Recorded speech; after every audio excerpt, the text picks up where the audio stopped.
সমস্যা হলো তার ধারণা আওয়ামী লীগে গেলে মন্ত্রী হবে, এটা হবে, ওইটা হবে, এমপি তো হবেই।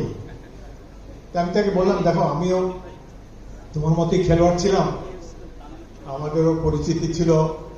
একসময় পাকিস্তান জাতীয় দলে আমি একাই বাঙালি ছিলাম, আমাদের অনেক সুযোগ সুবিধা নিতে পারতাম আমরা, কিন্তু খেলোয়াড়ি অবস্থায়, জাতীয় দলে খেলা অবস্থায় রাজনীতিতে যোগদান করা, এটি আমার ঠিক অনুভূত হচ্ছে না।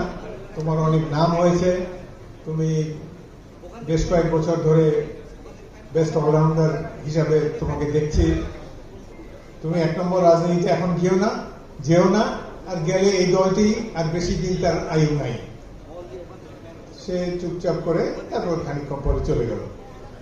যদি সে আমার কথা শুনতো এবং এইভাবে রাজনীতিতে না যেত, এই ধরনের আমি জানি ইলেকশনের মধ্যে না যেত, আজকে সে অনেক সম্মানের সাথে ঢাকার রাজপথে বিচরণ করতে পারত।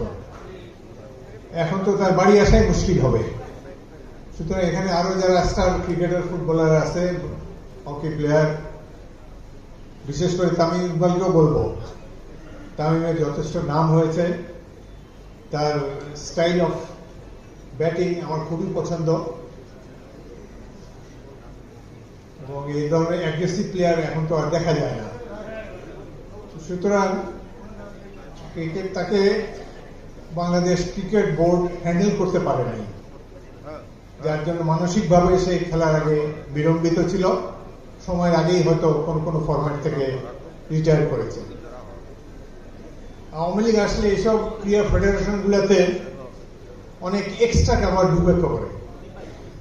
এক্সট্রা কাভার কি? এটাকে জোক হিসাবেও নিতে পারে। ক্রিকেট খেলার সময় অনেক মহিলারাও খেলা দেখতে আসে, উল বুনে আর খেলা দেখে। এক মহিলা আরেক মহিলাকে বলছে, আপা এই যে কমেন্টাররা বারবার বলছে এক্সট্রা